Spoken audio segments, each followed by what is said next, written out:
আসসালামু আলাইকুম রহমতুল্লাহি ওয়া বারাকাতুহু। ইন্নাল হামদালিল্লাহ নাহমাদুহু ওয়া নাস্তাঈনুহু ওয়া নাস্তাগফিরুহু ওয়া নাউযু বিল্লাহি মিন শুরুরি আনফুসিনা ওয়া মিন সাইয়্যাতি আ'মালিনা। من يهده الله فلا مضل له ومن يضلل فلا هادي له وأشهد أن لا إله إلا الله وحده لا شريك له وأشهد أن محمدا عبده ورسوله يا أيها الذين آمنوا اتقوا الله حق تقاته ولا تموتن إلا وأنتم مسلمون يا أيها الناس اتقوا ربكم الذي خلقكم من نفس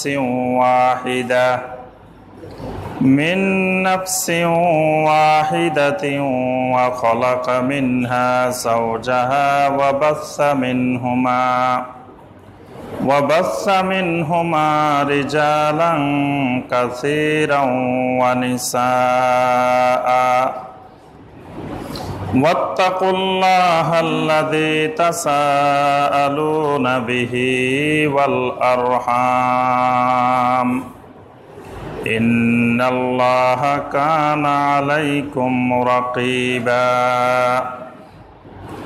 يا أيها الذين آمنوا اتقوا الله وقولوا قولا سديدا يصلح لكم أعمالكم ويغفر لكم ذنوبكم ومن يطع الله ورسوله فقد فاز فوزا عظيما اللهم صل على محمد وعلى آل محمد كما صليت على إبراهيم وعلى آل إبراهيم إنك حميد مجيد اللهم بارك على محمد وعلى آل محمد كما باركت على إبراهيم وعلى آل إبراهيم إنك حميد مجيد।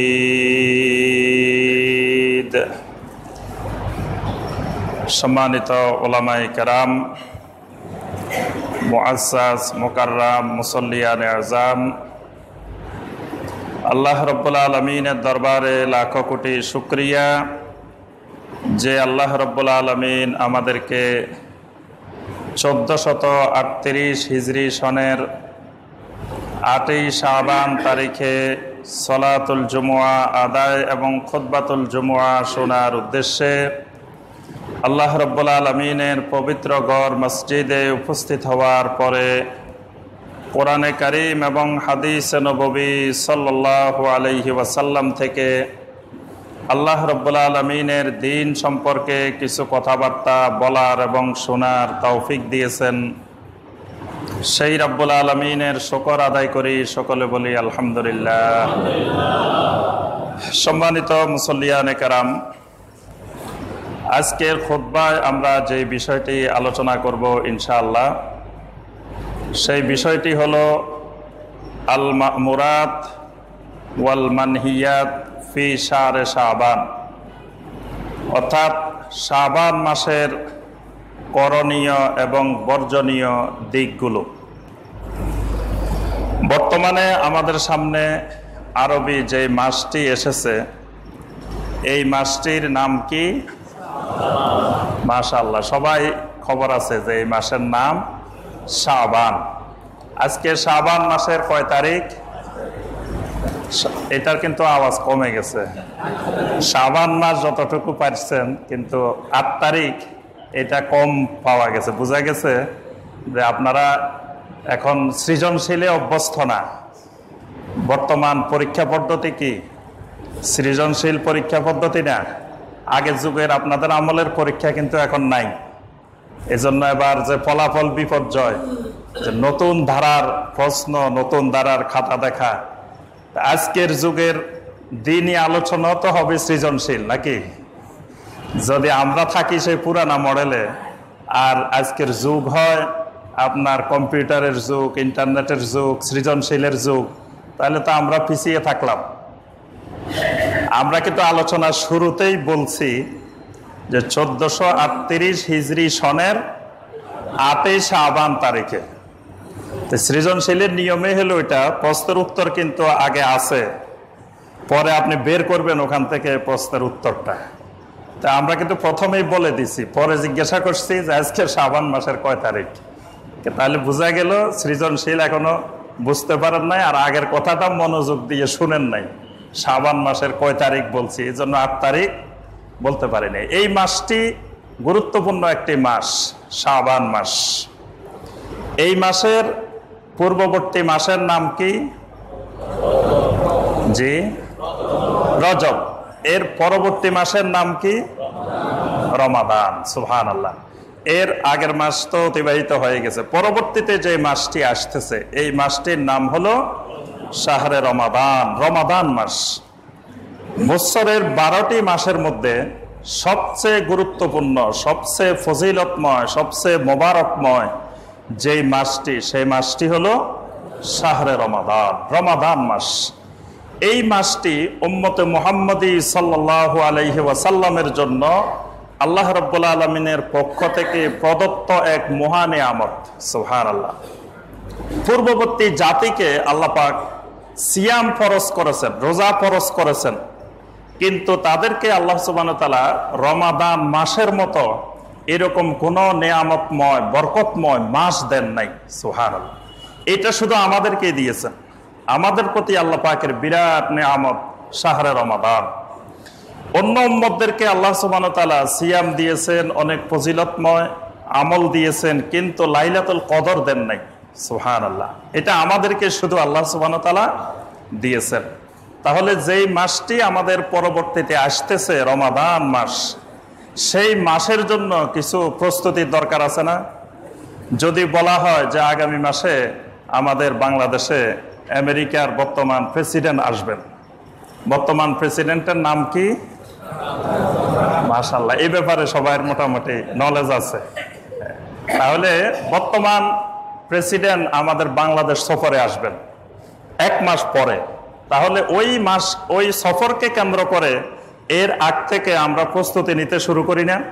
রাস্তাঘাট সব পরিষ্কার হয়ে যায়, রাস্তার দুই পাশে কত পতাকা উঠতে থাকে, রাস্তাঘাটে আমরা রোদের মধ্যে অনেক কষ্ট করে গাড়ির মধ্যে বসে থাকি শুধু মেহমানের যাওয়ার রাস্তা পরিষ্কার করার জন্য। আমরা সব কষ্ট স্বীকার করেও মেহমানকে সম্মান করতেছি, মেহমানের যাতে নির্বিঘ্নে নিরাপদে আসা যাওয়ার সব ব্যবস্থাপনা করতেছি। তো দুনিয়ার একজন মেহমানের ব্যবস্থাপনা যদি এত কিছু করতে হয়, মেহমান কি খাবে, কোথায় থাকবে, কোন বেলায় মেনু কি হবে, বাংলাদেশের প্রধান প্রধান খাবার কোনগুলো, কোন খাবার দিলে মেহমান বেশি খুশি হবে, কত আপনার গবেষণা রিসার্চ করে আমরা এত কিছু মেহমানদারির ব্যবস্থা করি। তাহলে মাহে রমাদান, শাহরে রমাদান আসতেছে আমাদের সামনে, এটার জন্য এরকম প্ল্যান প্রোগ্রাম এরকম সব কিছু সাজাইতে হবে না? এই সাজানোর কাজটাই হলো এই শাবান মাসের মূল কাজ। আমাদের আজকের আলোচনার যে বিষয়বস্তু, যে এই শাবান মাসের করণীয় বর্জনীয়, এই করণীয় বর্জনীয় যদি সবগুলাকে আমরা এক কথায় বলি, এটার উত্তর হলো রমাদান মাসের প্রস্তুতির জন্য যা করা দরকার সেটাই এই মাসের করণীয়। আর ওই রমাদান মাসের নিরাপত্তার জন্য, রমাদান মাসে আমার আমল যাতে নির্বিঘ্নে আমরা করতে পারি, তার জন্য প্রতিবন্ধক যেগুলো আছে সেগুলো দূর করাটাই হলো এই মাসের বর্জনীয়। আমরা কয়েকটা পয়েন্টে আলোচনা করব যে এই শাবান মাসের আমাদের কি কি করণীয়। 1 নম্বর যে করণীয়টি সেটি হলো এই শাবান মাসে নবী সাল্লাল্লাহু আলাইহি সাল্লাম আমাদেরকে শিক্ষা দিয়েছেন বেশি বেশি সিয়াম পালন করা। শাবান মাসের 1 নম্বর করণীয় বিষয় শাবান মাসে বেশি বেশি রোজা রাখা, এটা হলো 1 নম্বর কাজ। মুত্তাফাকুন আলাই হাদিস, অর্থাৎ সহিহ বুখারী এবং সহিহ মুসলিম 2 গ্রন্থে একই সনদে একই রিওয়ায়াতে যে হাদিসগুলো আসে এগুলোকে বলা হয় মুত্তাফাকুন আলাই। অর্থাৎ মুত্তাফাকুন আলাই হইলে সেই হাদিসটার গুরুত্ব আরো বেড়ে যায়, মানে সহির মধ্যে আরো গুরুত্ব বেড়ে যায় যখন সেটা মুত্তাফাকুন আলাই হয়। আয়েশা রাদিয়াল্লাহু তাআলা আনহা হাদিসটি বর্ণনা করেছেন। আয়েশা রাদিয়াল্লাহু তাআলা আনহা আমাদের কি হয়? সবার মনে হয় না কিছু, জি আমাদের আম্মাজান। এই আম্মাজান বলতে এত আপনি হীনমন্যতায় ভুগলে তো হবে না, এটা ইমানি আম্মা, এবং এটা বুক ফুলাই বলবেন যে আমাদের আম্মাজান আয়েশা রাদিয়াল্লাহু তাআলা আনহা। আল্লাহু আকবার, এমন মায়ের সন্তান হতে পেরেছেন, এটাই তো জীবনে বিরাট গর্বের বিষয়। আল্লাহু আকবার, যেই মা 2270টি হাদিস বর্ণনা করেছেন, যেই মা এত বড় একজন মুহাদ্দিস মা, সেই মায়ের সন্তান আমরা কিন্তু কোনো মূর্খ মায়ের সন্তান না, জাহেল মায়ের সন্তান না। আমাদের মায়েরা এক একজন বড় বড় মুহাদ্দিসা, বড় বড় হাদিসের ওস্তাদ। আয়েশা রাদিয়াল্লাহু তাআলা আনহার কাছে শত শত সাহাবায়ে কেরাম, হাজার হাজার তাবেঈনে কেরাম তারা এসে ইলমে হাদিস শিখতেন, ফিকহি মাসাইল শিখতেন। এই উম্মতের বড় একজন আলেমা, বড় একজন আলেম আমাদের আম্মা জান আয়েশা রাদিয়াল্লাহু তাআলা আনহা, তিনি এই হাদিসটি বর্ণনা করেছেন।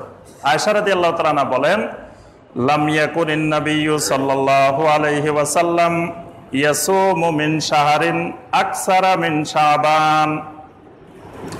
আয়েশা রাদিয়াল্লাহু তাআলা আনহা বলেন, নবী সাল্লাল্লাহু আলাইহি ওয়াসাল্লামকে আমি এই শাবান মাস ব্যতীত অন্য কোন মাসে আর এত বেশি সিয়াম পালন করতে আমি দেখতাম না। সুবহানাল্লাহ। অর্থাৎ রমাদানের পরে বাকি যে 11 মাস, এই 11 মাসের মধ্যে আমি কোনোদিন নবী সাল্লাল্লাহু আলাইহি ওয়াসাল্লামকে এত বেশি রোজা রাখতে, এত বেশি সিয়াম পালন করতে আমি আর দেখি নাই। ফা ইন্নাহু কানা ইয়াসুমু শাবানা কুল্লা, আমি দেখতাম নবী সাল্লাল্লাহু আলাইহি ওয়াসাল্লাম এই শাবান মাসের পূর্ণ শাবান মাসে সিয়াম পালন করতেন। সুবহানাল্লাহ, পুরো শাবান মাসে রোজা রাখতেন।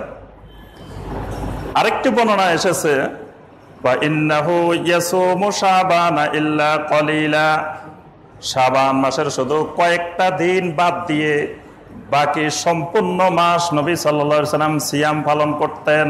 সুবহানাল্লাহ। শাবানের শেষ দিকে গিয়ে নবী সাল্লাল্লাহু আলাইহি ওয়াসাল্লাম 2-1 দিন গ্যাপ দিতেন। কারণ গ্যাপ দেওয়ার কারণ হলো যাতে রমাদান আর শাবান মিশে না যায়। 2 মাস, রমাদান মাসের রোজা হলো কি সুন্নত, মাশাআল্লাহ। এইটাকে বলে মানে ইমানি বিষয় এবং যে ইমানি এলেম, যে সুন্নত বললে ইমাম সাহেব যদি ভুল করে সাথে সাথে ধরাই দিতে হবে। নামাজে ইমাম সাহেব 2 রাকাত 3 রাকাত পড়ে বসে গেছে, নামাজ হলো 4 রাকাত, আপনি যদি বলেন না ইমাম সাহেব যা কয় তাই ঠিক আছে, হবে? ইমাম সাহেব যদি 3 রাকাত পড়ে বসে যায়, আপনি পিছন থেকে চিৎকার দিয়ে উঠবেন যে ইমাম সাহেব খবরদার, নামাজ 4 রাকাত, আপনি যেটা করছেন ভুল করছেন। এই লোকমা দেওয়া আপনার উপরে কি? এইভাবে বলতে পারবেন নামাজের মধ্যে, তাহলে নামাজ থাকবে? অর্থাৎ যেভাবে সিস্টেম, সেই সিস্টেমে লোকমা দিতে হবে, লোকমা দিয়ে ইমাম সাহেবকে সতর্ক করতে হবে। তাহলে রমাদান মাসের সিয়াম হলো ফরজ আর শাবান মাসের সিয়াম হলো সুন্নত। তাহলে সুন্নত আর ফরজে বেশ কম আছে। এই দুটাকে আলাদা করার জন্য নবী সাল্লাল্লাহু আলাইহি সাল্লাম শাবান মাসের শেষ দিকে কয়েকদিন শুধু রোজা বাদ দিতেন, সিয়াম বাদ দিতেন, আর পুরা শাবান মাসেই নবী সাল্লাল্লাহু আলাইহি সাল্লাম সিয়াম পালন করতেন। সুবহানাল্লাহ। তাহলে রমাদান মাসের 1 নম্বর করণীয় বেশি বেশি করে এই মাসে সিয়াম পালন করা, রোজা রাখা। অনেকেই খালি আসে মাসালা জিজ্ঞাসা করে, হুজুর শবে বরাতের রোজা কোন দিন? তা আপনি কি খালি একদিন রোজা রাখবেন? এই প্রশ্ন দ্বারা বোঝা যায় যে আল্লাহর এই বান্দার এই মাসে আর রোজা রাখার নিয়ত নাই। নিয়ত হলো একদিন, খালি যেদিন শবে বরাত সেদিন রাখবো, এই নিয়তেই খালি জিজ্ঞাসা করে যে হুজুর শবে বরাতের রোজা কোন দিন। আপনি একদিনের খবর নেবেন কেন? এই মাস তো পুরাটাই রোজা রাখবেন। আর পুরাটা না পারলে আপনি 13, 14, 15 এই 3 দিন তো মিনিমাম থাকবেন। আরেকটু যদি আপনার ইমানের কোয়ালিটি, আমলের কোয়ালিটি ভালো হয়, তাহলে এই মাসের প্রতি সোমবার, প্রতি বৃহস্পতিবার এই 2 দিন আপনি সিয়াম পালন করেন। এর থেকে বেশি যদি আপনি ইমানের অধিকারী হন, আমলের অধিকারী হন, তাহলে আরো বেশি বেশি বিভিন্ন দিন, যেদিনই একটু সুবিধা পান, যেদিনই একটু ভালো লাগে, আপনি শরীর সুস্থ থাকতে, অসুস্থ হওয়ার আগে শরীরের শক্তিটা থাকতে কাজে লাগাই ফেলান। কোন সময় অসুস্থ হয়ে যাবেন, কোন সময় দুনিয়া থেকে চলে যাবেন, এটার কোনো নিশ্চয়তা নাই। তাহলে এই শাবান মাসে বেশি বেশি, যার পক্ষে যতটুকু সম্ভব বেশি বেশি করে রোজা রাখা, সিয়াম পালন করা, এটা হলো শাবান মাসের 1 নম্বর কাজ। শাবান মাসের 2 নম্বর কাজ সেটি হলো ইমানের চিকিৎসা করা, ইমানের ট্রিটমেন্ট করা। ইমানের যে সকল ভাইরাস, ইমানের যে সকল রোগ ধরে আছে, এই রোগগুলার জন্য চিকিৎসার ব্যবস্থা করা, এটা হলো শাবান মাসের 2 নম্বর কাজ। আমাদের ইমানের মধ্যে কি ভাইরাস আছে, রোগ আছে? অনেকের নাই, আলহামদুলিল্লাহ। যাদের নাই তো ভালো, কিন্তু আমি মনে করি আমারও আছে, এবং এখানে যত মুসল্লি আছে সবাইরই আছে। একজনও ইমানের রোগ নাই এরকম মুসল্লি এই মসজিদে নাই। সবার রোগ আছে। রোগ হয়তো কারোটা কম, কারোটা বেশি। এখন কথা হলো ইমানের যে রোগ হয় এটাই তো জানি না। রোগ জানলেই তো, রোগের লক্ষণ দেখলেই তো বুঝবো যে আমার রোগ হয়েছে না না হয়েছে। এখন রোগের লক্ষণই জানি না, তো রোগ আছে না নাই বুঝবো কিভাবে? ইমানি রোগ এটা সবারই আছে। ইমানের অনেকগুলা রোগের কথা কোরআন এবং হাদিসে আছে। তার মধ্যে বড় বড় কয়েকটা রোগ আছে যে রোগগুলো খুবই মারাত্মক। এগুলো এইডস এর মতো, ক্যান্সারের মতো, তারপরে আপনার হার্ট অ্যাটাকের মতো, ব্রেন স্ট্রোকের মতো রোগ, বড় বড় রোগ। এগুলা হইলে, ব্রেন স্ট্রোক হইলে যেমন রক্ত চলাচল বন্ধ হয়ে যায়, হার্ট অ্যাটাক হইলে যেমন রক্ত চলাচল বন্ধ হয়ে যায়, তারপরে ক্যান্সার হইলে যেমন আস্তে আস্তে শরীরের বিভিন্ন অঙ্গকে অচল করে দেয়, এইডস হলে যেমন পুরা শরীরের রোগ প্রতিরোধ ক্ষমতা নষ্ট করে দেয়। এই রোগগুলা যাকে ধরবে আস্তে আস্তে আস্তে তার ইমান, আমল সব কিছুকে বরবাদ করে দিবে। এরকম বড় বড় কয়েকটা রোগ আছে। দেখি এইসব রোগের নাম বলতে পারেন কিনা, 2-1টা বলেন। জি, মাশাআল্লাহ, একটা বলছে। একটা ইমানের রোগের, বড় রোগের নাম হলো শিরক। ইমানের একটা বড় রোগের নাম শিরক। একটা বড় রোগের নাম কুফর। একটা বড় রোগের নাম নেফাক। একটা বড় রোগের নাম জাইগ। একটা বড় রোগের নাম শাক। আজকে এই 5টাই মুখস্থ করেন আস্তে আস্তে প্রতিদিন। আজকে পড়া আবার বেশি দিয়ে ফেললে দেখা যাবে যে বেশি শিখতে যাই, একটাও শিখতে পারলেন না। একটা বড় রোগের নাম শিরক, একটা বড় রোগের নাম কুফর, একটা বড় রোগের নাম নেফাক, একটা বড় রোগের নাম জাইগ, আর একটা বড় রোগের নাম শাক। এই 5টা আপাতত মনে রাখেন। এই 5টা হলো ইমানের সবচেয়ে বড় বড় রোগ। এই রোগে যদি ধরে তাহলে ইমান, আমল, দুনিয়া, আখিরাত সব বরবাদ। এই রোগে যদি ধরে। এখন এই রোগ আছে না নাই বুঝবেন কিভাবে? আপনার হার্টের রোগ আছে না নাই বোঝার কিছু লক্ষণ আছে না? বোঝার লক্ষণ হলো আপনার প্রেসার কি বাড়ি যায় না কমে যায়, এটা বুঝতে হবে, এটা একটা লক্ষণ। তারপরে আপনার কোলেস্টেরল বেশি না কম, এরকম অনেকগুলো লক্ষণ আছে। লক্ষণ দেখলে বোঝা যায় যে না, ডাক্তারেরা কিন্তু পরীক্ষা করার আগে লক্ষণ দেখে বুঝেন যে তার কি কি রোগ হতে পারে, কোন জায়গায় সমস্যা হতে পারে। আপনার আমার রোগ আছে কিনা এটা বোঝারও এরকম কিছু লক্ষণ আছে। এটা বোঝার লক্ষণ হলো আপনি ফজরের জামাতে আসতে পারেন কি পারেন না। যদি ফজরের জামাতে তাকবীরে উলার সাথে আসতে পারেন তাহলে মনে করবেন যে আমার রোগ একটু কম। যদি ফজরের জামাতে তাকবীরে উলায় আসতে পারেন না তো বুঝবেন যে এমন রোগ একেবারে বিছানায় শোয়াই ফেলছে, মানে রোগ এত বেশি হয়েছে যে রোগে আর বিছানা থেকে উঠে বসার মতো ক্ষমতা নাই। কারণ যে ইমান সামান্য একটু ঘুমকে পরিত্যাগ করে আল্লাহর হুকুমকে প্রাধান্য দিতে পারে নাই, বুঝতে হবে এই ইমান আমাকে জান্নাতেও নিতে পারবে না, এই ইমান দিয়ে ফুলসেরা তো পার হওয়া যাবে না, এই ইমান একেবারে শেষ, বিছানায় শুয়ে গেছে। এটা হলো মারাত্মক। এটা দেখলে বুঝবেন যে আমার ইমানের অবস্থা খুব খারাপ, ইমানের বড় ধরনের রোগে ধরে গেছে যদি আপনি ফজরের জামাতে হাজির না হইতে পারেন। এটা হলো একটা বড় রোগের লক্ষণ। কথা বললে মিথ্যা কথা বলেন, মিথ্যা কথা বলা কবিরা গুনাহ, কিন্তু আপনার ইমান যায় না, কিন্তু এটা রোগের সিমটম, রোগের আলামত। মিথ্যা বললে বুঝবেন যে আমার ইমানের রোগ হয়ে গেছে, ইমানের রোগের সমস্যা আছে। ওয়াদা করলে ওয়াদা খেলাপ করেন, ওয়াদা ঠিক রাখতে পারেন না, বুঝতে হবেন ইমানের রোগ হয়েছে, ইমানের সমস্যা হয়ে গেছে। তারপরে আপনার আমানত রাখলে কোনো আমানত রক্ষা করা যায় না, খেয়ানত করি, বুঝতে হবে আমার ইমানের সমস্যা হয়ে গেছে। কারো সাথে একটু মতবিরোধ হইলে, একটু ঝগড়া, সামান্য কিছু কথা কাটাকাটি হইলে তার 14 গোষ্ঠী ধরে গালিগালা শুরু করে দিই, বুঝতে হবে আমার ইমানের সমস্যা হয়ে গেছে, ইমানের রোগ হয়েছে। এগুলা ইমানি রোগের লক্ষণ। এরকম ইমানি রোগের অনেকগুলো লক্ষণ প্রকাশ পায়। কারো প্রতি আমার হিংসা বেড়ে গেছে, হিংসা হয় খালি, বুঝতে হবে আমার ইমানের রোগ হয়ে গেছে, ইমানের রোগ। এই ইমানের রোগগুলার চিকিৎসা করার মাস হলো শাহরে শাবান। শাবান মাসে এগুলার ভালো চিকিৎসা করতে হবে এগুলার। কারণ কি বলে, চিকিৎসা না করলে অসুবিধা কি? চিকিৎসা না করলে অসুবিধা হলো রমাদান মাসের যেই ফজিলত বরকত, এইগুলা যদি ইমানে রোগ থাকে তো কোনো কিছু পাওয়া যাবে না। রমাদান মাসের ফজিলত বরকত পাইতে হইলে সুস্থ ইমান, নিখুঁত ইমান, নির্ভেজাল ইমান লাগবে, না হয় রমাদানের কোনো ফজিলত পাওয়া যাবে না।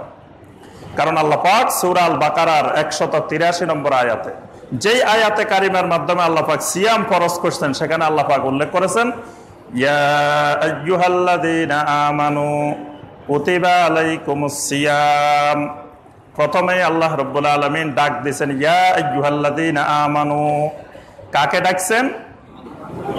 জি, ইমানদারকে ডাকছে। এই কথা বলবেন না, এটা আরেক ভুল ধারণা। বলবেন যে আমাকে ডাকছে, বুঝতে পারছেন? কোরআনে যত জায়গায় আল্লাহ পাক বলবেন যে ইয়া আইয়ুহাল্লাযীনা আমানু, আপনি বুক ফুলে বলবেন যে আমার আল্লাহ আমাকে ডাকছেন, কারণ আমি তো আমানু, আমি ইমানদার না। তা আল্লাহ ইমানদার আরেকজনের ডাকছে বলবো কেন? আল্লাহ আমাকে ডাকছেন। এটা যখন বলবেন, এটা যখন মনে করবেন, দেখবেন যে আপনার ইমান অনেক গুণ বেড়ে গেছে, আপনার ইমান অনেক শক্তিশালী হয়ে যাবে। যে আল্লাহ আমাকে ডাকছে, আমাকে বলতেছেন ইয়া আইয়ুহাল্লাযীনা আমানু। আল্লাহ পাক যে ইমানদারদেরকে ডাকছেন তাদের মধ্যে আমি একজন, তাহলে আল্লাহ পাক আমাকে ডাকতেছেন কি? তাহলে এরপরে আল্লাহ বলছেন কুতিবা আলাইকুমুস সিয়াম, তোমাদের উপরে সিয়াম ফরজ করা হলো। তাহলে সিয়াম ফরজ করার আগে হলো ইয়া আইয়ুহাল্লাযীনা আমানু, আগে ঈমান তারপরে সিয়াম। তাহলে আপনার ঈমান যদি ঠিক না হয়, সিয়ামে কোনো কাজ হবে? আপনার অনেক অমুসলিমেরাও কিন্তু উপবাস পালন করে, অনেক ধর্মের লোকেরা উপবাস ব্রত পালন করে না? তাহলে তাদের ওটা কি সিয়াম হবে? অনেকের বিশ্বাস মনে হয় হবে, হবে না। কেন হবে না? তাদেরকে ইয়া আইয়ুহাল্লাযীনা আমানুর অন্তর্ভুক্ত হয় নাই। ইয়া আইয়ুহাল্লাযীনা আমানু না হইলে সিয়ামে কোনো কাজ হবে না। আগে হইতে হবে ইয়া আইয়ুহাল্লাযীনা আমানু, তারপরে সিয়াম। নবী সাল্লাল্লাহু আলাইহি ওয়াসাল্লাম হাদিসে আরো সুন্দর করে এটা স্পষ্ট করেছেন, মান সামা রমাদানা ঈমানান ওয়া ইহতিসাবান গুফিরা লাহু মা তাকাদ্দামা মিন যামবিহি ওয়া মান কামা রমাদানা ঈমানান ওয়া ইহতিসাবান গুফিরা লাহু মা তাকাদ্দামা মিন যামবিহি ওয়া মান কামা লাইলাতাল কদরি ঈমানান ওয়া ইহতিসাবান গুফিরা লাহু মা তাকাদ্দামা মিন যামবিহি। নবী সাল্লাল্লাহু আলাইহি ওয়াসাল্লাম বলেন, রমাদান মাসের সিয়াম, রমাদান মাসের কিয়াম, রমাদান মাসের লাইলাতুল কদর, এই সবগুলার মধ্যে যখন তুমি দাঁড়াইবা, সিয়াম পালন করবা, তারাবিতে দাঁড়াইবা, লাইলাতুল কদরে দাঁড়াইবা, দাঁড়ানোর আগে তোমাকে খেয়াল রাখতে হবে ঈমানান ওয়া ইহতিসাবান, দাঁড়াইতে হবে তোমাকে ঈমানের সাথে, সিয়াম পালন করতে হবে ঈমানের সাথে, তারাবি আদায় করতে হবে ঈমানের সাথে, লাইলাতুল কদরও আদায় করতে হবে ঈমানের সাথে। ঈমানান ওয়া ইহতিসাবান, নবী সাল্লাল্লাহু আলাইহি ওয়াসাল্লাম শর্ত দিয়েছেন ঈমানের সাথে হইতে হবে। যদি ঈমানের সাথে হয়, গুফিরা লাহু মা তাকাদ্দামা মিন যামবিহি, তাহলে আল্লাহ রাব্বুল আলামিন তোমার অতীতের সকল গুনাহ মাফ করে দিবেন। সুবহানাল্লাহ। তাহলে গুনাহ মাফ হওয়ার জন্য শর্ত কি? ইমানের সাথে সিয়াম, ইমানের সাথে তারাবি, ইমানের সাথে লাইলাতুল কদর। তাহলে আগে ইমানকে সুস্থ করতে হবে না, ইমান ঠিক করতে হবে। রমাদানের আগে কাজ হলো, এই শাবান মাসের গুরুত্বপূর্ণ কাজ হলো ইমান ঠিক করা, ইমানের চিকিৎসা করা। এই জন্য নবী সাল্লাল্লাহু আলাইহি ওয়াসাল্লাম সুনান ইবনে মাজার 1390 নম্বর হাদিস, আবু মুসা আশআরী রাদিয়াল্লাহু তাআলা আনহু থেকে হাদিসটি বর্ণিত। নবী সাল্লাল্লাহু আলাইহি ওয়াসাল্লাম বলেন, ইন্নাল্লাহা লা ইয়াত্তালিউ ফি লাইলাতিন নিসফি মিন শাবান ফায়াগফিরু লিজামিই খালকিহি ইল্লা লিমুশরিকিন আও মুশাহিরিন। নবী সাল্লাল্লাহু আলাইহি ওয়াসাল্লাম বলেন, এই শাবান মাসের মধ্যবর্তী রজনীতে, লাইলাতুন নিসফি মিন শাবানে, শাবানের মধ্যবর্তী রাতে, লা ইয়াত্তালিউ, আল্লাহ রাব্বুল আলামিন মনোনিবেশ করেন, আল্লাহর সৃষ্টি জগতের প্রতি আল্লাহ পাক মনোনিবেশ করেন, আল্লাহ পাক লক্ষ্য করেন। ফায়াগফিরু লিজামিই খালকিহি, আল্লাহ পাকের সকল সৃষ্টিকে আল্লাহ রাব্বুল আলামিন ক্ষমা করে দেন। সুবহানাল্লাহ। ইল্লা লিমুশরিকিন, তবে যার ইমানের মধ্যে শিরক আছে তাকে আল্লাহ ক্ষমা করেন না। তাহলে ইমানে রোগ থাকলে সে যতই এই রাত্রে হালুয়া রুটি খাক, কাজ হবেও। হালুয়া রুটি যদি একবারে ভালো করে খান, তাও যদি ইমানে রোগ থাকে, শিরক থাকে, এই রাত্রে ক্ষমা পাইবেন। হালুয়া রুটি খাইতেছেন কি জন্য? যে নবী সাল্লাল্লাহু আলাইহি ওয়াসাল্লামের দাঁত মোবারক শহীদ হয়ে গেছে, এই জন্য। যেহেতু নবী সাল্লাল্লাহু আলাইহি ওয়াসাল্লাম খাইতে পারেন নাই, রাসূলের মহব্বতে হালুয়া রুটি। আল্লাহু আকবার। নবী সাল্লাল্লাহু আলাইহি ওয়াসাল্লামের ওহুদের যুদ্ধে দাঁত শহীদ হয়েছে। কি বলেন? কোন যুদ্ধে? ওহুদের যুদ্ধে। ওহুদের যুদ্ধ কি মাসে হয়েছে? জি, আল্লাহর বান্দারা এটাও জানে না। ইয়া হাসরাতান আলাল ইবাদ, আল্লাহ পাক আফসোস করছেন আল্লাহর বান্দাদের জন্য। বদরের যুদ্ধ, ওহুদের যুদ্ধ, খন্দকের যুদ্ধ, তাবুকের যুদ্ধ, এই কয়টা যুদ্ধ খুব নাম করা। এগুলা খেয়াল রাখবেন কোনটা কোন মাসে হয়েছে। তারিখ মনে না থাকলেও মিনিমাম মাসটা মনে রাখতে হবে। এই ওহুদের যুদ্ধ হয়েছে শাওয়াল মাসে, রমাদানের পরের মাসে। আপনি হালুয়া রুটি খাইতেছেন কোন মাসে? শাবান মাসে। আর 2 মাস আগে, মানে আগে থেকে বুঝে গেছেন 2 মাস পরে আমার রাসূলের দাঁত মোবারক শহীদ হবে, এই জন্য 2 মাস আগ থেকে হালুয়া রুটি খাওয়া শুরু করে দিচ্ছেন রাসূলের মহব্বতে। তাহলে নবী সাল্লাল্লাহু আলাইহি ওয়াসাল্লাম এখানে সুনান ইবনে মাজার হাদিসে যে ঘোষণা দিচ্ছেন যে আল্লাহ পাক লাইলাতুন নিসফি মিন শাবানে, শাবানের মধ্যবর্তী রজনীতে আল্লাহর সকল বান্দাকে আল্লাহ মাফ করে দেন। সুবহানাল্লাহ। কিন্তু 2টা কাজ যাদের মধ্যে আছে এদেরকে আল্লাহ মাফ করেন না। একটা হলো শিরক, আর একটা হলো হিংসা। শিরক আর হিংসা যদি থাকে, এই 2 শ্রেণীর লোককে আল্লাহ মাফ করেন না। তাহলে আপনি মাফ পাইতে হলে আগে কি করতে হবে? শিরক মুক্ত ঈমান হইতে হবে, শিরক থেকে মুক্ত হইতে হবে ঈমান।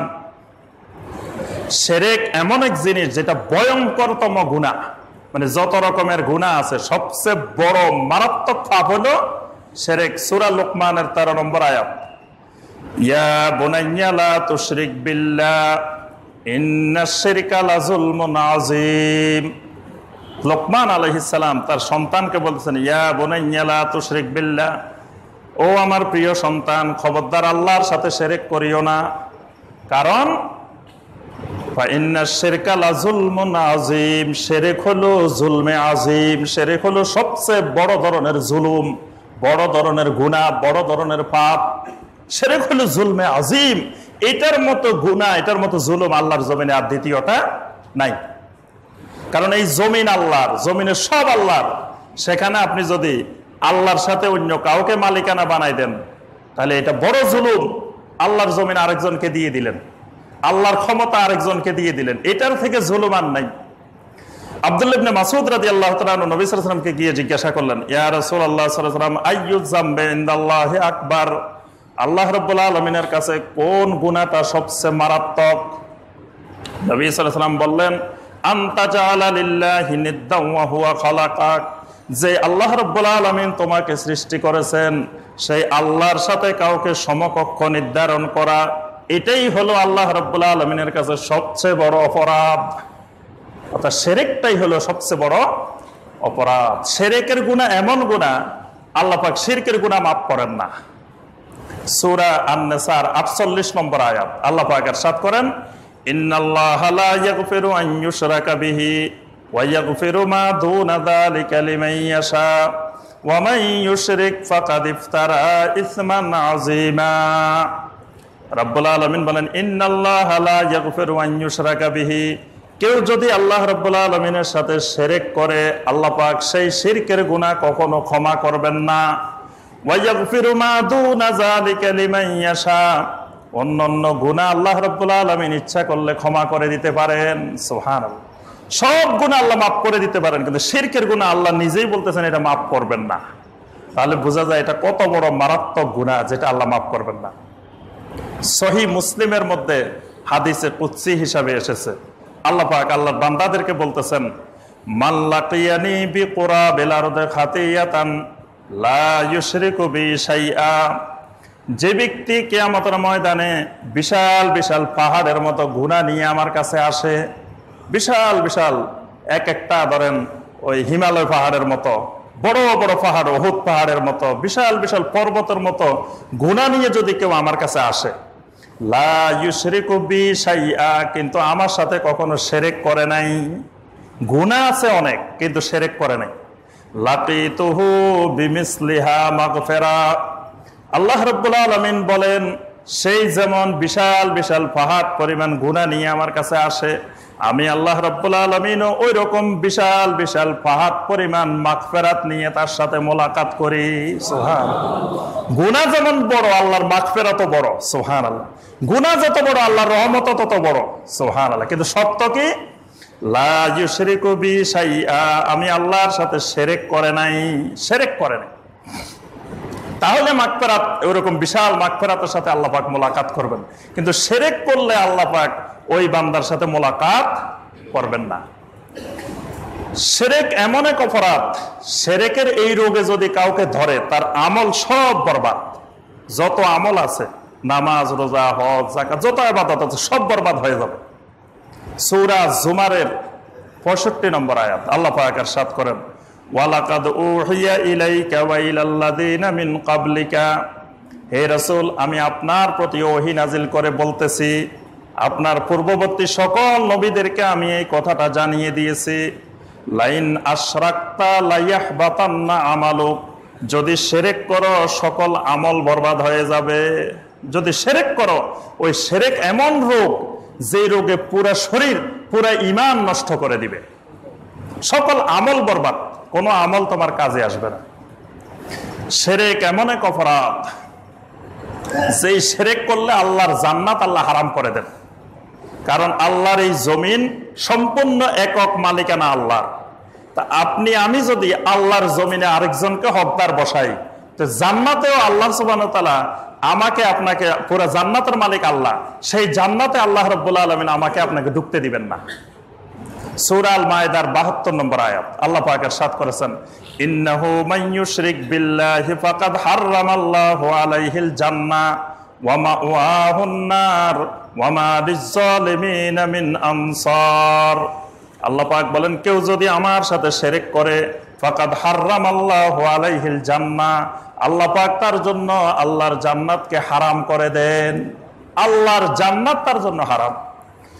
সম্মানিত মুসল্লিয়ানে কেরাম, অথচ আমাদের আকীদার মধ্যে অসংখ্য শিরক, ইবাদতের মধ্যে শিরক, মুআমালাতের মধ্যে শিরক, আখলাকের মধ্যে শিরক, অসংখ্য, একটা দুইটা নয়, শত শত শিরকের মধ্যে আমরা ডুবে আছি। অথচ এই শিরক থেকে মুক্ত হওয়ার, ঈমানকে শিরক থেকে বাঁচিয়ে সুস্থ ঈমান, শিরক মুক্ত ঈমান করার কোনো পরিকল্পনা নাই, কোনো কাজ নাই, কিছুই নেই, খবরে নাই। খবর আছে শুধু হালুয়া রুটি কোন দিন বানাবো, হালুয়া রুটি খাবো, ঘুমাবো ভালো করে, এইসব খবর আছে, কিন্তু ঈমানের ট্রিটমেন্ট, ঈমানের চিকিৎসার কোনো খবর আমাদের নাই। এই জন্য মাহে রমাদানের আগে এই শাবান মাসে দ্বিতীয় নম্বর করণীয় হলো ঈমানকে শিরক মুক্ত করা। ঈমানের আরেকটি রোগ হলো নেফাক, মুনাফিকি। মানুষের অন্তরে মুনাফিকের রোগ হয়। আল্লাহ পাক সূরা আল বাকারা 10 নম্বর আয়াতে আল্লাহ পাক বলছেন ওয়াফি কুলুবিহিম মারাদুন ফাযাদাহুমুল্লাহু মারাদা। আল্লাহ পাক বলেন যে মুনাফিকদের অন্তরের মধ্যে রোগ হয়েছে, আল্লাহ সেই রোগ আরো বাড়াই দিয়েছে। এই রোগটা হলো নেফাকের রোগ, মুনাফিকের রোগ। এই মুনাফিকের রোগ অন্তরে যদি ঢুকে বোঝা যাবে কিভাবে? ওই যে নবী সাল্লাল্লাহু আলাইহি ওয়াসাল্লাম মুনাফিকের যে লক্ষণগুলা বলছেন, কথা বললে মিথ্যা কথা বলে, আমানত রাখলে খেয়ানত করে, ওয়াদা করলে ওয়াদার খেলাপ করে, কারো সাথে তর্ক বিতর্ক হইলে অশ্লীল ভাষা গালিগালাজ করে, তারপরে যে আজকাল সালাত আলাল মুনাফিকিন, ফজরের জামাতে আসতে পারে না। এইসব আলামত গুলো যদি দেখা যায় তাহলে বুঝতে হবে আমার ইমানকে নেফাকের রোগে ধরছে। আরেকটা বড় রোগ হলো জাইগ, বক্রতার রোগ, বাঁকা হয়ে যাওয়া। বাঁকা হয়ে যাওয়ার লক্ষণ আল্লাহ পাক সূরা আলে ইমরানের 7 নম্বর এবং 8 নম্বর আয়াতে আল্লাহ পাক এই জাইগ রোগটার বর্ণনা দিচ্ছেন। ওয়া আম্মাল্লাযীনা ফী কুলুবিহিম জাইগুন ফায়াত্তাবিউনা মা তাশাবাহা মিনহু ইবতিগাআল ফিতনাতি ওয়া ইবতিগাআ তা'বীলি। আল্লাহ পাক বলেন, যাদের ঈমানের মধ্যে বক্রতার রোগ হয়ে গেছে তারা সব সময় দরকারি জিনিস অনুসন্ধান করে না, অপ্রয়োজনীয় জিনিস বেশি অনুসন্ধান করে। আপনি সিমটম কিভাবে বুঝবেন যে আপনার রোগ হয়েছে, এই রোগে ধরছে, এটা বুঝবেন কিভাবে? দেখবেন যে যদি দরকারি জিনিসের খবর নাই, বিনা দরকারি জিনিস নিয়ে আপনি মহাব্যস্ত, বুঝতে হবে আপনার ইমানের মধ্যে এই রোগে ধরছে, জাইগের রোগে ধরছে। এজন্য আল্লাহ পাক দোয়া শিখেছেন এর পরবর্তী আয়াতে, রব্বানা লা তুযিগ কুলুবানা বা'দা ইয হাদাইতানা। রব্বুল আলামিন আমাদেরকে হেদায়েত দেওয়ার পরে আমাদের অন্তরগুলোকে বক্র করে দিও না, বাঁকা করে দিও না। এই রোগে যেন আমাদের অন্তর না ধরে। অনেক মুসলিম এই রোগে আক্রান্ত। দেখা যায় কোনটা আমল করবে ওই আমলের খবর নাই, খবর হয়েছে যেটা তার দরকার নাই, অপ্রয়োজনীয় জিনিস, মানে নিজের খবর নাই, বিনা দরকারি জিনিসের খবর। এটা হলো বক্রতার রোগের লক্ষণ। তারপরে কোরআন এবং সুন্নাহর মধ্যে কোন জায়গায় একটু ইখতিলাফি মাসালা আছে সেগুলোর অনুসন্ধান, সেগুলো নিয়ে মহাব্যস্ত। মনে হয় সুন্নতার দিন মনে হয় খালি ওই কয়টা মাসালার মধ্যে, আর বাকি জায়গায় দিনও নাই, সুন্নতা নাই, আখলাকের কোনো খবর নাই, মুআমালাতের খবর নাই, আকীদার খবর নাই, শুধু 2-1টা মাসালা। বুঝতে হবে তার মধ্যে বক্রতার রোগে ধরছে, জাইগের রোগে ধরছে।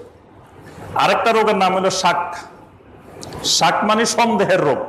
এই সন্দেহের রোগে যাকে ধরবে সব কিছুতে খালি সন্দেহ। ওযু করতে গেছে যে কোনখান দিয়ে শুকনা রয়ে গেছে, 2 বার ধুইছে না 3 বার ধুইছে, খালি ধুইতেই আছে 4 বার 5 বার 6 বার, সন্দেহের রোগ।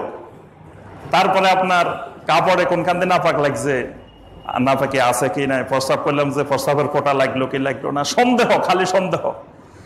2 রাকাত পড়ছে না 3 রাকাত পড়ছে, 3 রাকাত পড়ছে না 4 রাকাত পড়ছে, নামায়তোয়ান পড়ছে কি পড়ে নাই, একবার দেখে হাত বাঁধে আবার খোলে, আবার বাঁধে আবার খোলে। কি ব্যাপার ভাই? বলে যে নামায়তোয়ান পড়ছি না পড়ছি ভুলে গেছি। খালি সন্দেহ, মানে খালি সন্দেহের মধ্যে আছে। এটাই ইমানের আরেকটা রোগ। এই রোগের নাম হলো শাক। এই জাতীয় যত রোগ আছে এই রোগের চিকিৎসা করা শাবান মাসের কাজ। শাবান মাসের 3 নম্বর কাজ হলো হিংসা মুক্ত হওয়া। হিংসা মুক্ত হওয়া এটা শাবান মাসের গুরুত্বপূর্ণ একটা কাজ। প্রত্যেকের অন্তরে, আমাদের সবার অন্তরে কিন্তু হিংসা আছে। হিংসা দিয়ে মানুষকে তৈরি করা হয়েছে, এটা অটোমেটিক আছে। কেউ যদি বলে যে না আমার মধ্যে কোনো হিংসা নাই, সে মিথ্যা কথা বলছে। হিংসা সবার মধ্যে আছে, কিন্তু এই হিংসাকে কন্ট্রোল করতে হবে, নিয়ন্ত্রণ করতে হবে। এই নিয়ন্ত্রণ করাটাই এই শাবান মাসের কাজ। আল্লাহ পাক সূরা আল হাসরের 10 নম্বর আয়াতে এই বিষয়টাকে এত গুরুত্ব দিচ্ছেন। আল্লাহ পাক ইরশাদ করেছেন, রব্বানা গফির লানা ওয়া লিইখওয়ানিনাল্লাযীনা সাবাকুনা বিল ঈমান ওয়া লা তাজআল ফী কুলুবিনা গিল্লাল লিল্লাযীনা আমানু রব্বানা ইন্নাকা রাউফুর রহিম। আল্লাহ পাক কত সুন্দর একটা দোয়া শিখেছেন যে রব্বুল আলামিন আমাদেরকে মাফ করে দেন, আমাদের পূর্ববর্তী যে সকল ভাই বোনেরা ঈমানের সাথে মারা গেছেন তাদেরকেও মাফ করে দেন। ওয়ালা তাজআল ফী কুলুবিনা গিল্লাল লিল্লাযীনা আমানু, রব্বুল আলামিন আমাদের অন্তরে ঈমানদারদের জন্য কোনো হিংসা, কোনো বিদ্বেষ, কোনো শত্রুতা আমাদের অন্তরে তৈরি করবেন না। আমাদের অন্তরটাকে মুমিনের জন্য হিংসা মুক্ত রাখবেন। অথচ দেখা যায় আমরা সূরা আল হাসরের 10 নম্বর আয়াত, অথচ আমরা দেখি যে আমাদের অন্তরে ঈমানদারদের জন্য হিংসা আর হিংসা, হিংসা আর হিংসা, হিংসায় ভরপুর। নবী সাল্লাল্লাহু আলাইহি ওয়াসাল্লাম বলেন হিংসা এমন এক মারাত্মক জিনিস, ইয়াকুম আল হাসাদ ফা ইন্নাল হাসাদা ইয়াকুলুল হাসানাত কামা তাকুলুন নারুল হাতাবা। নবী সাল্লাল্লাহু আলাইহি ওয়াসাল্লাম বলেন আমার উম্মতরা খবরদার হিংসা থেকে বাঁচো, হিংসা থেকে বাঁচো। কারণ আগুনের মধ্যে কোনো খটকুটা, কোনো লাকড়ি দিলে যেমন আগুন ওই লাকড়িটাকে খেয়ে ফেলে আস্তে আস্তে, ঠিক এমন ভাবে কারো অন্তরে যদি হিংসা তৈরি হয় ওই হিংসা তার সকল আমলগুলাকে খেয়ে ফেলে। তার যত ন্যাক আমল আছে সবগুলোকে হিংসায় খেয়ে ফেলে। তো দুনিয়াতে অনেক আমল করছে, কিয়ামতের ময়দানে যা দেখবে কিছু নাই। কারণ কি, আমার এত আমল কোথায় গেল? ওই আমল সব হিংসায় খাই ফেলছে। নবী সাল্লাল্লাহু আলাইহি ওয়াসাল্লাম বলেন, প্রত্যেক সোমবার এবং প্রত্যেক বৃহস্পতিবার আল্লাহ পাক জান্নাতের দরজাগুলো খুলে দেন। সুবহানাল্লাহ। আর প্রত্যেক বান্দাকে আল্লাহ ক্ষমা করে দেন, প্রত্যেক মুমিন বান্দাকে ক্ষমা করে দেন। কিন্তু ওই বান্দাকে আল্লাহ ক্ষমা করেন না যেই বান্দার মধ্যে কানাত বাইনাহু ওয়া বাইনা আখিহি শাহনা, যেই দুইজন মুমিন এক ভাই আরেক ভাইকে হিংসা করে, এই দুজনকে আল্লাহ ক্ষমা করেন না। সোমবারেও করেন না, বৃহস্পতিবারেও করেন না। ফেরেশতাদেরকে আল্লাহ পাক বলেন, উনজুরু হাযাইনি হাত্তা ইয়াসতালিহা, উনজুরু হাযাইনি হাত্তা ইয়াসতালিহা, এই দুইজন যতক্ষণ পর্যন্ত সংশোধন না হয় ততক্ষণ পর্যন্ত অপেক্ষা করো। হিংসা মুক্ত যতক্ষণ না হয় ততক্ষণ অপেক্ষা করতে থাকো। তাহলে বোঝা যায় হিংসা মুক্ত না হইলে এই লাইলাতুন নিসফে মিন শাবানের রাত্রিতে যত ইবাদত করেন আল্লাহ মাফ করবে না। স্পষ্ট নবী সাল্লাল্লাহু আলাইহি ওয়াসাল্লাম বলছেন যে মুশরিক আর হিংসুক এদেরকে আল্লাহ মাফ করবে না। তাহলে কয়টা গেল? 3 নম্বর করণীয় গেল যে হিংসা মুক্ত হওয়া। 4 নম্বর করণীয় যেটা, সেটি হলো ভালোভাবে খালেসভাবে এই শাবান মাসে তাওবায়ে নাসুহা করা।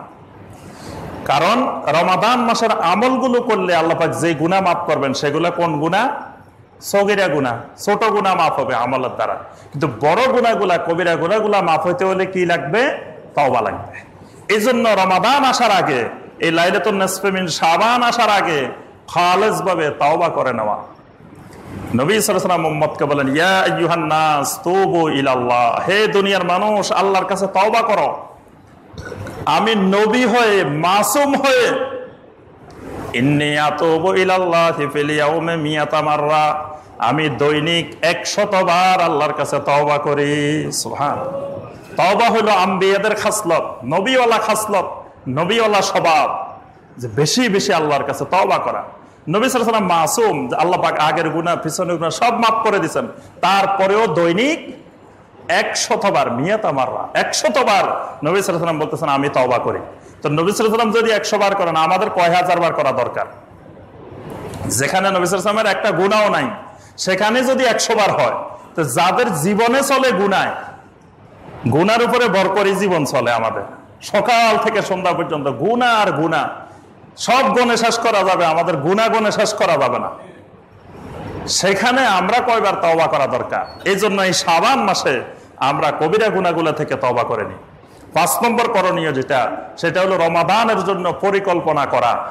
রমাদানের ইবাদতের পরিকল্পনা, ইবাদতের প্ল্যানিং এই শাবান মাসে করে ফেলা। রমজান মাসে ইবাদত বন্দেগী করতে হলে, ফাজাইল লাভ করতে হলে আপনি পরিকল্পনা মাফিক কাজ করতে হবে। পরিকল্পনা বিহীন দুনিয়াতে কোনো কাজ সুন্দরভাবে করা যায় না।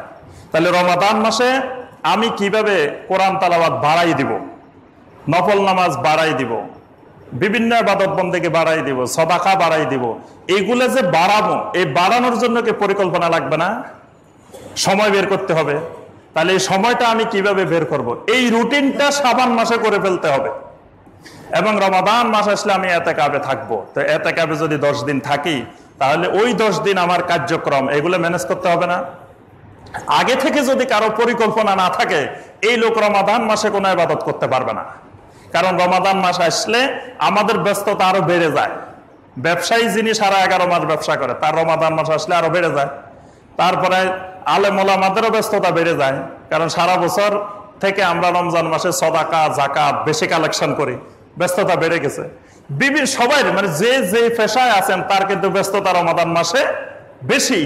তাহলে আগে থেকে যদি পরিকল্পনা না হয় যে আমি রমাদান মাসে ইবাদতের জন্য আমার প্রয়োজনে ওইদিকে কাজ কমাই দিব, এইদিকে বাড়াই দিতে হবে, অর্থাৎ ইবাদত বন্দেগীর জন্য পরিকল্পনা করা, যাকাত আদায়ের জন্য পরিকল্পনা করা, যে আমার যাকাতগুলো কিভাবে আদায় করব, কোথায় কোথায় দিব, কি করব, এগুলো আগে থেকে আপনি প্ল্যানিং করে নেওয়া, পরিকল্পনা করা, এটা শাবান মাসের কাজ। 6 নম্বর শাবান মাসের কাজ যেটা, এটা দিয়ে আমরা আলোচনা শেষ করব, সেটা হলো রমাদান পর্যন্ত যাতে পৌঁছতে পারি আল্লাহর কাছে দোয়া করা। কারণ আর অল্প কয়দিন, একেবারে হাতের নাগালে। এই সময় যদি আমরা মরে যাই, তো রমাদানের কাছে এসে রমাদান পাইলাম না। এই জন্য আমাদের সালফে সালেহিনেরা সাহাবাই কেরাম, তাবেইন কেরাম, তাবেইন কেরাম, আইম্মাই কেরাম সবসময় আল্লাহর কাছে দোয়া করতেন এই শাবান মাস আসলে, আল্লাহ যেহেতু আমাকে এই পূর্ণ 11 মাস অতিক্রম করে শাবান পর্যন্ত পৌঁছার তৌফিক দিছ, আল্লাহ রমাদান না দেখায় আমার মৃত্যু দিও না। সুবহানাল্লাহ। যে আমাকে রমাদান পর্যন্ত পৌঁছার তৌফিক দাও, যাতে আমি এত বড় ফজিলতময় মাসটা আমি পাই, এই মাসটা পাই আমি মৃত্যুবরণ করি, এটা আমার জীবনের শেষ রমাদানও হইতে পারে। আল্লাহর কাছে কান্নাকাটি করা, দোয়া করা রমাদান মাস পাওয়ার জন্য, এটাও শাবান মাসের একটি করণীয়। আমরা এই কাজগুলো করার চেষ্টা করব। এই কাজগুলো আমরা সবাই করতে প্রস্তুত আছি ইনশাআল্লাহ। আল্লাহ পাক আমাদের সবাইকে এই শাবান মাসের গুরুত্বপূর্ণ আমলগুলো করার তৌফিক দান করুন। আমাদের ইমানগুলোকে, যত রোগ আছে ইমানের সব রোগ থেকে আল্লাহ পাক মুক্ত করে আমাদেরকে কালবে সালিম, কালবে মুনিব বানিয়ে দিন। সুবহানাকা আল্লাহুম্মা বিহামদিকা আশহাদু আল্লা ইলাহা ইল্লা আনতা আস্তাগফিরুকা ওয়া আতুবু ইলাইক। আসসালামু আলাইকুম ওয়া রাহমাতুল্লাহি ওয়া বারাকাতুহু।